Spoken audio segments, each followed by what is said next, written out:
So Islam always believes in alternatives way. ওই যে একজন বললেন যে মেয়েকে নিয়ে সরাসরি কোথাও গেলে এটা তো হারাম, কিন্তু ঘুরে ফিরে যদি কাজী সাহেবের কাছে যায় এটা তো খারাপ কিছু না। দেখেন, পৃথিবীতে অর্থের থেকে শক্তিশালী হচ্ছে আইডিয়া। আপনি কি ভাবেন? ইলন মাস্ক কিন্তু টাকা দিয়ে বড়লোক হয় নাই, সে আইডিয়া জেনারেট করেছে। আসসালামু আলাইকুম ওয়া রাহমাতুল্লাহি ওয়া বারাকাতুহু। ইসলামী ব্যাংক পিএলসি কর্তৃক আয়োজিত আজকের গ্রাহক সেবা মাস উদযাপন উপলক্ষে এখানে উপবিষ্ট সম্মানিত একজন বিচারপতি আছেন, অত্র ব্যাংকের সম্মানিত ম্যানেজার এবং অন্যান্য সুধীবৃন্দ। প্রথমে একটা ব্যাপার আমাদের ক্লিয়ার করা উচিত, ইসলাম হচ্ছে একটি পরিপূর্ণ জীবন ব্যবস্থা। ইন্নাদ-দীনা ইনদাল্লাহিল ইসলাম। আল্লাহ সেজ, verily Islam is the only religion accepted in the sight of Almighty Allah subhanahu wa ta'ala. A clear-cut and shortcut decision Allah subhanahu wa ta'ala has provided to us. এটা একেবারে পরিপূর্ণ। পরিপূর্ণ কাকে বলে? Nothing can be added and nothing can be subtracted. একটা building, মনে করেন আমি এই টেবিলটার কথা বলি, এটা একটা পরিপূর্ণ জিনিস।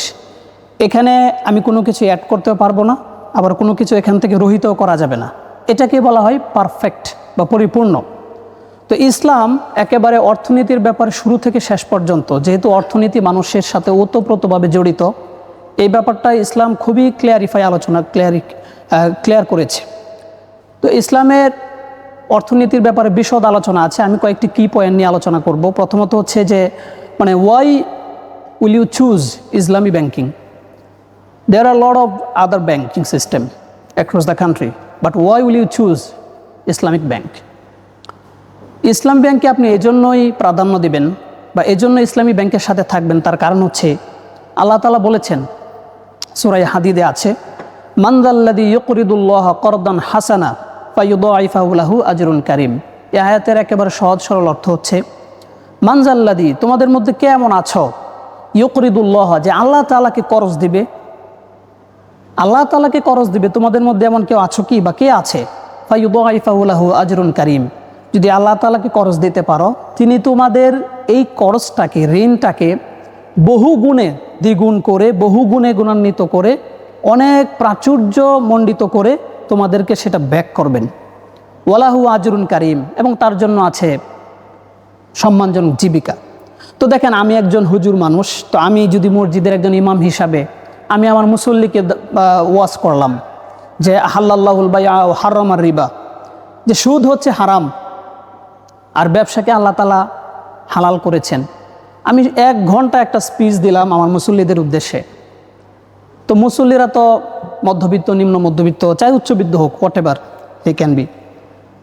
তো প্রবলেম হচ্ছে, বয়ান করার শেষে যদি আমার একজন মুসল্লি এসে আমাকে বলে, হুজুর আমার বাচ্চার ফর্ম ফিল আপের টাকা লাগবে, আমি অসহায় মানুষ, এখন বৃষ্টি বাদলের দিন, রিক্সা চালাতে পারছি না, ব্যবসায় মন্দা, আমার ওয়াইফ প্রেগনেন্ট, তাকে তো সিজার করতে কমপক্ষে 30,000 টাকা লাগবে, তো আপনি তো অনেক ভালো ওয়াজ করলেন, তো আমাকে আপনি 30,000 টাকা ধার দেন, দিলে আমি খুবই কৃতজ্ঞ থাকব।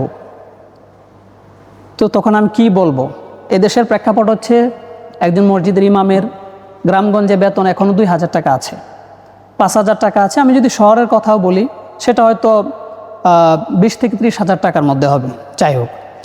তো ইমাম সাহেব তখন কি বলবে যে, দেখেন আমি নিজেই গরিব, আমি আপনাকে কিভাবে টাকা দিব?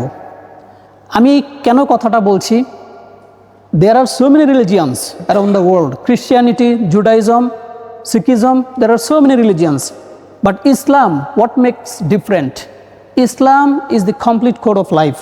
It is perfect. Nothing can be added and nothing can be subtracted. ইসলাম এখানে দেখিয়েছে যে শুধুমাত্র ওয়াজ করাটা এটা সমাধান না। অন্যান্য ধর্মগ্রন্থগুলো আপনাকে শুধু প্রেসক্রিপশন করেছে, এই করতে হবে, ডোজ অ্যান্ড ডোন্টস, কী করা যাবে কী করা যাবে না সেগুলো ডিসক্রাইব করেছে। কিন্তু ইসলাম বলে, ইসলাম হচ্ছে এমন একটা রিলিজিয়ান যেখানে শুধু বর্ণনা করে শেষ নয়, এখানে how to apply this methodology to remove the misconception from the society, এইটাও ইসলাম পরিপূর্ণভাবে আলোচনা করেছে। কিছু মেথড দিয়েছে, এটা অ্যাপ্লাই করলে তখন এই নেগেটিভিটিটা দূর হবে। তো এখানে আল্লাহ তাআলা জানেন মানুষ দরিদ্র থাকবে, মানুষের কাজকর্ম সকলে সমান হবে না, মানুষ সুদে লিপ্ত হতে পারে। এজন্য আল্লাহ তাআলা বলছেন সুদের বিপরীত কর্জ দেওয়া। এখন আমি একজন হুজুর, আমি গরিব মানুষ, আমি তো আমার মুসল্লিকে টাকা দিতে পারি নাই।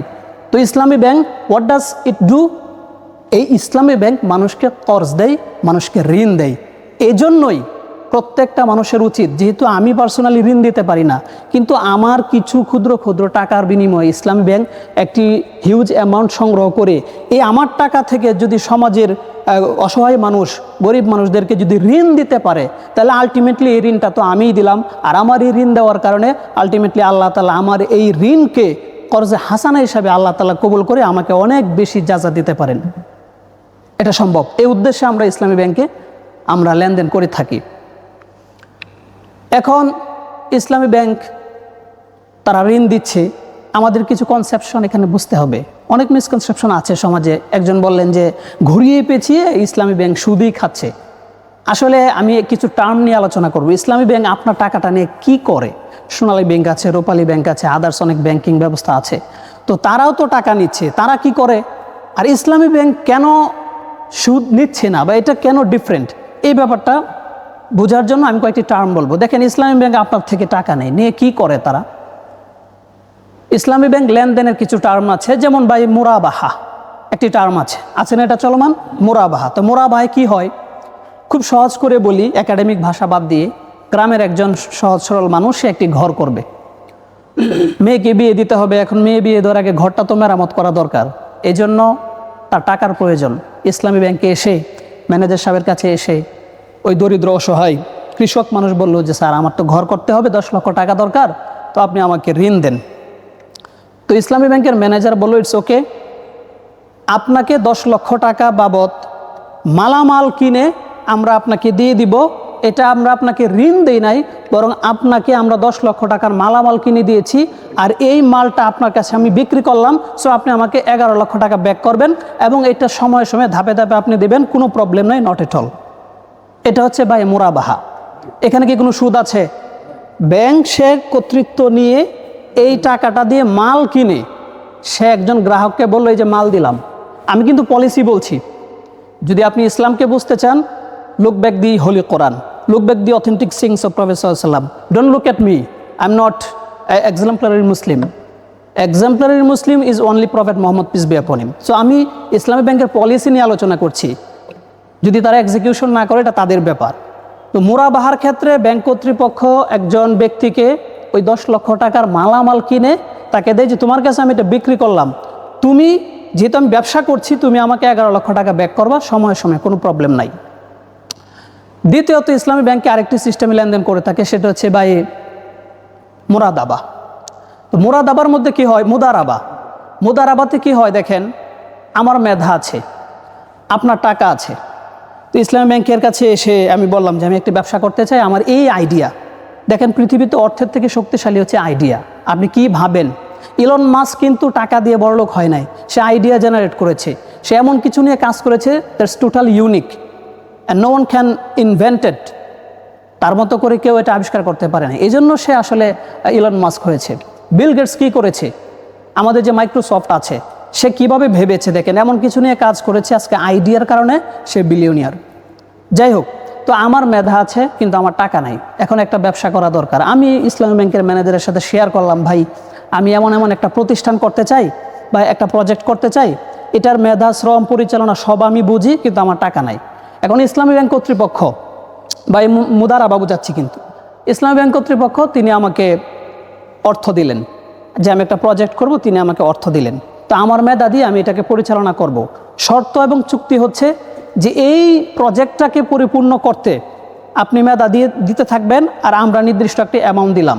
যদি লাভ হয় তাহলে সেটা কিভাবে বন্টিত হবে সেটা আগে চুক্তির আলোচনা হবে, যে আপনি 50% নেবেন, ব্যাংক 50% নেবে, অথবা ব্যাংক যেহেতু টাকা দিয়েছে সে 60% নেবে, আপনি 40% নিচ্ছেন। এটা চুক্তিভিত্তিক আলোচনা করে নেওয়া যেতে পারে। এখন প্রবলেম হচ্ছে, যদি এই বিজনেস কোনো কারণে কলাপস করে, যদি কোনো কারণে ফল করে, তখন কি হবে? তখন যেহেতু আমার মেধা আছে, আমার তো অর্থ নাই, আমি তো এমনিতেই গরিব মানুষ, তো এই লোকসানটা সাধারণত ব্যাংকে বহন করতে হয়। ফর এক্সাম্পল, মনে করেন যে আমি একটা প্রতিষ্ঠান দিলাম, নদীর কিনারে দিয়েছিলাম, তো এখন নদী এটাকে ভেঙে নিয়ে গিয়েছে, এখানে আমার দোষ নাই, আসলে এটা আমার তকদিরে ছিল, এজন্য এটা নদী ভেঙে নিয়ে গিয়েছে। তো এখন আমি যদি এই লোনের লোকসানটাও আমাকে গুনতে হয়, তাহলে তো আমি বিপদগ্রস্ত। তো মুদারাবার ক্ষেত্রে যে লোকসানটা সেটা ব্যাংক গ্রহণ করে থাকে, আর যিনি পার্টনার হয়েছিলেন মেধাশ্রম দিয়ে তাকে এখানে শরিয়ত রেহাই দিয়েছে। এটা একটা পলিসি। তো এই পলিসির মধ্যে কি আপনারা কোনো সুদ দেখেন? এখানে কোনো সুদ আছে? আমার মেধা আছে, আপনার টাকা আছে, দুইজনে মিলে একটা বিজনেস করছি। যেহেতু আমার মেধা আছে, আমার অর্থ নাই, তো এটাতে যদি লাভ হয় দুইজনে একটা সমান চুক্তির ভিত্তিতে প্রফিট নিব। আর যদি লস হয়ে যায় তাহলে ব্যাংক কর্তৃপক্ষ সেটা গ্রহণ করে, কারণ ব্যাংকের টাকা আছে, আমার তো টাকা নাই, আমি দিব কোত্থেকে? হ্যাঁ। এরপরে দেখেন আরেকটা টার্ম আছে, সেটা হচ্ছে বায়ে মুশারাকা। মুশারাকা মানে শরিক, মানে অংশীদারিত্বের ভিত্তিতে বিজনেস। এটা কিন্তু পাবলিক প্রাইভেট পার্টনারশিপ আছে, এটা আমি একটু এক্সপ্লেন করব, সময় বেশি চলে যাচ্ছে না তো? ওকে। তো পাবলিক প্রাইভেট পার্টনারশিপটা আগে বোঝার আগে আমরা মুশারাকাটা ক্লিয়ার করি। মুশারাকা মানে হচ্ছে পরস্পরের সম্মতিতে অংশীদারিত্বের ভিত্তিতে একটা বিজনেস করা। ফর এক্সাম্পল, আমার একটা প্রজেক্ট করা দরকার, ধরেন আমি একটা মাছের প্রজেক্ট করব। তো মাছের প্রজেক্ট করার ক্ষেত্রে আমার 100 টাকা প্রয়োজন, এখন আমার কাছে 25 টাকা আছে, তো বাকি টাকা কোথায় পাবো? যেহেতু সুদ খাওয়া তো নেওয়া, গ্রহণ করা বা দেওয়া দুইটাই হারাম। তো আমি ইসলামী ব্যাংকের ম্যানেজার সাহেবের কাছে এসে বললাম, দেখেন আমি একটি প্রজেক্ট করতে চাই, তো এখানে আমি 25 টাকা দিব, আপনি 75 টাকা দেন, অথবা আমি 40 টাকা দিব, আপনি 60 টাকা দেন। দিন শেষে দুইজনই উইন উইন বিজনেস, আপনারও লাভ আমারও লাভ, এখানে কোনো সুদ নাই। কেন? এখানে আমি যদি 25 টাকা দিয়ে যুক্ত হই আর ব্যাংক কর্তৃপক্ষ আমাকে 75 টাকা দেয়, দুজনেই টাকার ভিত্তিতে একটা বিজনেসে আমরা নামলাম। এখন এই বিজনেসে যদি উইন করতে পারেন, প্রফিট হয়, তাহলে যেই যত পার্সেন্ট টাকা দিয়েছে সেই হারে সেটা ভাগ হবে। ইসলামী ব্যাংক কর্তৃপক্ষ নেবে 75 টাকা, আমি নিব 25 টাকা, যেহেতু চুক্তিটা এইভাবেই হয়েছে। এখানে আবার যদি বিজনেসে লস হয় তাহলে উভয় পক্ষকে এটা ওই যেই চুক্তি হয়েছে তার ভিত্তিতেই এই লসের ভাগটাও নিতে হবে। ব্যাংক গ্রহণ করবে হচ্ছে 75 টাকা, লসের ভাগ সে বহন করতে হবে, আর যিনি প্রস্তাব নিয়ে গিয়েছিলেন তিনি 25 টাকায় তিনি লসের ভাগ বহন করবেন। এই ব্যাপারটা বাংলাদেশে কিন্তু অ্যাপ্লাইকেবল এবং অ্যাপ্লাইড অলরেডি আছে। দেখেন পিপিপি, এই যে এলিভেটেড যে এক্সপ্রেসওয়ে, এখানে লেখা আছে public private partnership. What does it mean? It means যে সরকার একটি প্রকল্প সাজাবে, এখন সরকারে এই প্রকল্পতে অধিক হিউজ অ্যামাউন্ট ইনভেস্ট করতে নারাজ, কারণ তাকেও ব্যাংকের মতোই চলতে হয়। এনবিআর কিছু টাকা কালেকশন করে দেয়, এইগুলা সরকারি খাতে ব্যয় হয়, আদার্স খাতে ব্যয় হয়। এটা ওয়ান কাইন্ড অফ রাষ্ট্র পরিচালনাটা ওয়ান কাইন্ড অফ ব্যাংকিং সিস্টেমের মতোই। তো এখন সরকার একটি এলিভেটেড এক্সপ্রেসওয়ে করবে, তো এখন এইটার জন্য তো টাকা দরকার। সরকারের অনেক টাকা নাই যে শুধু পিপিপি পাবলিক প্রাইভেট পার্টনারশিপের পিছনেই অনেক টাকা ব্যয় করবে। এজন্য সরকার ঘোষণা দেয় যে আমরা কিছু প্রাইভেট কোম্পানিকে শেয়ার হিসাবে নিব। এটা বায়ে মুশারাকা আলোচনা করছি। এখন কিছু কোম্পানি এসে তারা হয়তো এখানে 25 টাকা দিয়ে, 100 টাকার মধ্যে 25 টাকা দিয়ে যুক্ত হয়েছে এবং বলেছে আমরা এটা রক্ষণাবেক্ষণ করব। আর সরকার হয়তো 75 টাকা দিয়েছে, অথবা সরকার 50 টাকা দিয়েছে আর ওই যে প্রাইভেট কোম্পানি তারা 50 টাকা দিয়েছে। এই দুইজনের সমন্বিত চুক্তির ভিত্তিতে এখন এই পাবলিক প্রাইভেট পার্টনারশিপ হলো। এটা দেখভাল করলো ওই কোম্পানি, এবং এইটার একেবারে নির্দিষ্ট একটা সময় পর্যন্ত টুল উঠাবে। এই যে টুল দিয়ে আমরা 80 টাকা করে উঠলেই, তো টুল দিতে দিতে নির্দিষ্ট একটা সময় পর্যন্ত যত টুল আসবে এই টাকাটা নিয়ে প্রাইভেট কোম্পানি সে স্যাটিসফাইড, সে উইন করলো, সে চলে যাবে। ফাঁকে দিয়ে হলো কি যে এই পাবলিক প্রাইভেট পার্টনারশিপের মাধ্যমে দ্রুত গতিতে একটি এলিভেটেড এক্সপ্রেসওয়ে হলো, মানুষ তার যানবাহনের ক্ষেত্রে সুবিধা নিতে পারলো, সরকার তার দায়বদ্ধতা থেকে বের হয়ে আসতে পারলো, প্রাইভেট কোম্পানি সে লাভবান হলো, প্রাইভেট কোম্পানি এবং সরকার উভয়ই উইন উইন সিচুয়েশন বলে সেটাকে। পাবলিক অ্যাডমিনিস্ট্রেশনের ভাষায় যে দুই পক্ষ এখানে উইন করেছে। তো এইটা হচ্ছে মূলত বাই মুশারাকা। এখন এই এলিভেটেড এক্সপ্রেসওয়ে করতে গিয়ে যদি কোনো ফল্ট হয়, ভুল করে, নির্মাণ ক্ষেত্রে যদি ভেঙে কিছু পড়ে, এটা এই যে প্রাইভেট কোম্পানি তাদেরকেও বহন করতে হবে। অ্যাজ মুশারাকার বাই মুশারাকার মধ্যে যেমন গ্রাহকেও কিছুটা বহন করে। তারপরে দেখেন আরেকটি আছে হচ্ছে বাইয়ে সলম। এটা বলি শেষ করে দিব, সময় বেশি চলে যাচ্ছে। তো এখন যেটা বললাম বাইয়ে মুশারাকা, এখানে কি আপনারা কোনো সুদ দেখেছেন? সুদ আছে কোনো? আমার দৃষ্টিতে পড়ে না। Okay fine. তারপর হচ্ছে বাইয়ে সলম। বাইয়ে সলম মানে কি? মানে একজন ক্রেতা সে পণ্য হাতে পাওয়ার আগে অগ্রিম টাকা পেমেন্ট করে। এটা খুবই সিম্পল একটা ব্যাপার, বাংলাদেশে এটা অহরহ হয়, গ্রামগঞ্জে হয় বেশি। তো বাইয়ে সলম কি চলমান আছে ব্যাংকে? আছে। ওকে ওকে। হ্যাঁ, তো বায়ে সালাম বলে। ওকে, আচ্ছা, বায়ে সালাম। তো ওই বায়ে সালামটা এরকম যে দেখেন, আপনি শহরে থাকেন, আপনার 10 মণ ধান দরকার, আরেকজন কৃষক গ্রামে আছে, তার ধান বিক্রি করা দরকার। এখন পরীক্ষার সময় হয়ে গিয়েছে, তার মেয়ের ফর্ম ফিল আপ করা দরকার, অথবা তার ওয়াইফ প্রেগনেন্ট, তার খুবই টাকার প্রয়োজন। এখন সে আমার কাছে এসে বলল, বা ব্যাংক কর্তৃপক্ষের কাছে এসে বলল যে ভাই, আমার তো ধান কাটতে আরও 1 মাস সময় লাগবে, তো 1 মাস পরে আমি আপনাকে 10 মণ ধান দিয়ে দিব। আপনি যদি এই 10 মণ ধানের মূল্য ধরে নিলাম 10,000 টাকা, এটা যদি আপনি আগে দিয়ে দেন, তাহলে আমি বড়ই কৃতজ্ঞ থাকব। এটা হচ্ছে বায়ে সলম বা সালামের সিস্টেম, অ্যাডভান্স পারচেজ। অর্থাৎ ব্যাংক কর্তৃপক্ষ অগ্রিম তাকে 10,000 টাকা দিয়ে দিল যে 1 মাস পরে আমি আপনাকে পণ্য বুঝিয়ে দিব। এক্ষেত্রে শরীয়তের শর্ত হচ্ছে আপনি কোন টাইপের ধান দিবেন এটা অবশ্যই ক্ল্যারিফাইড থাকতে হবে, বর্ণনা করে দেওয়া থাকতে হবে। তারপর আসলে কোন মাসে দিবেন, কখন দিবেন, ওই দিন তারিখ টাইম একবারে ঠিক করা থাকতে হবে। পণ্যর গুণগত মান সেটা ঠিক করা থাকতে হবে, টাইম ঠিক করা থাকতে হবে। এমনকি কোন জায়গায় আপনি আমাকে টাকাটা পেমেন্ট করবেন সেই জায়গাটাকেও নির্ধারণ করতে শরীয়ত বলেছে। এখন কেউ যদি বলে আচ্ছা আমি ধান কাটার সময় দিব না, এটা কিন্তু অস্পষ্ট, টাইমটা এখানে অস্পষ্ট, অ্যাম্বিগুয়াস, এটা গ্রহণযোগ্য নয়। কারণ ধান কাটার সময় দিব, আপনি তো ধান কোন সিজনে কাটবেন আল্লাহ মাহবুদ জানে, আপনার মনের ভিতরে কি, এটা তো নো ওয়ান নোজ। হ্যাঁ, জি জি। তো এখন এই জন্য এটা যখন স্বচ্ছভাবে লিখিত থাকবে, টাইম, কি ধরনের ধান আপনি দিবেন, কোন সময়ে দিবেন, কোন জায়গায় দিবেন, এটা স্পষ্টভাবে লেখা থাকলে ওই একজন কৃষককে আপনি আগে অগ্রিম 10,000 টাকা দিতেই পারেন। তারপরে এটা পূর্ণতা হয় কিভাবে, আপনি ওই 10,000 টাকার বিনিময়ে 1 মাস পরে যে 10 মণ ধান পেলেন, ওই ধানটাকে ব্যাংক কর্তৃপক্ষ একজন এজেন্ট নিয়োগ করে ওই 10 মণ ধান আরেকজনের কাছে 11,000 টাকা বিক্রি করে ফেলছে। এই 11,000 টাকা বিক্রি করে 1,000 টাকা ব্যাংক লাভ করেছে। এখানে কি কোনো সুদ দেখতে পান? এখানেও কোনো সুদ আমি দেখি না। তো এইটা হচ্ছে মানে ঘুরিয়ে খাওয়া। তো যে একজন বললেন যে মেয়েকে নিয়ে সরাসরি কোথাও গেলে এটা তো হারাম, কিন্তু ঘুরে ফিরে যদি কাজী সাহেবের কাছে যায় এটা তো খারাপ কিছু না, ঘোরাফেরা তো খারাপ কিছু না। So Islam always believes in alternatives way. ইসলাম সবসময় অল্টারনেটিভে বিশ্বাস করে। দেখেন, আপনি যদি রোজা মুসাফির হন, তাহলে শরীয়ত বলছে আপনার রোজা রাখা নট নেসেসারি, পরে রাখেন। আপনি মুসাফির হন, আপনি নামাজ কসর করেন, 4 রাকাতের জায়গায় 2 রাকাত পড়েন। তো যেহেতু আমাদের সমাজে সুদের একেবারে ভয়াবহতা, শরীয়ত সেখানে হালাল ব্যবসা দিয়েছে। আর আমার আপনার টাকা নিয়ে ব্যাংকিং সিস্টেম এই বিভিন্ন টার্ম যেগুলো বললাম সেগুলির আলোকে তারা ব্যবসা বাণিজ্য করে। ব্যাংক কর্তৃপক্ষ এই ব্যাংক চালাচ্ছে, বিদ্যুৎ বিল আছে, কর্মকর্তাদের বেতন আছে, এবং এখান থেকে বিজনেস পারপাসে যে লাভ উঠে আসছে ওই লাভ থেকে যারা টিডিআর করে তাদেরকেও একটা পার্সেন্টেজ দিচ্ছে। সো আলটিমেটলি আপনি যে ব্যাংকে টাকাটা দিচ্ছেন, এই টাকাটা দিয়ে ইসলামী ব্যাংক ব্যবসা করছে, তারা কিন্তু সুদে খাটাচ্ছে না। এই ব্যাপারটা ক্লিয়ার কিনা? অন্য আদার্স ব্যাংক সরাসরি টাকা লাগে টাকা নেন, 10,000 নেন, ফেরত দিবেন 12,000, সমস্যা নাই। এরপর দেখেন এখানে একটা স্ট্র্যাটেজি আছে। আল্লাহ তাআলা বলেছেন ওয়াইন কানা যু উসরাতিন ফানাদিরাতুন ইলা মাইসারা, তুমি ঋণ গ্রহীতাকে ঋণ দেওয়ার পরে ওকে চাপ দিও না, চাপাচাপি করো না, তাকে একটু সুযোগ দাও তার স্বচ্ছতা আসা পর্যন্ত। আর যদি তোমরা এটা ঋণটা ছেড়ে দিতে পারো এটা তো অনেক ভালো হয় যদি তোমরা জানতে। তো ব্যাংক তো আর একবার ঋণটা ছেড়ে দেওয়ার অধিকার তার নাই, কারণ ব্যাংকের টাকা তো ব্যাংকের না, এটা গ্রাহকের। আমি তো একজনকে সদকা করে দেওয়ার অনুমতি ব্যাংকে দেই নাই। কিন্তু ব্যাংক এখানে কি করে, কোরআনের আয়াতের উপর আমল রাখে। আল্লাহ তাআলা বলছেন ওয়াইন কানা যু উসরাতিন ফানাদিরাতুন ইলা মাইসারা, যদি ঋণ গ্রহীতা অসচ্ছল হয়, বিপদ, তাহলে তাকে একটু মানে রিশিডিউল করে দাও। আমি এই কথাটা বলতে চাচ্ছি যে একটু সুযোগ দাও। দ্যাট মিনস হচ্ছে যে ব্যাংক এখানে রিশিডিউল করে, ঋণকে করে না।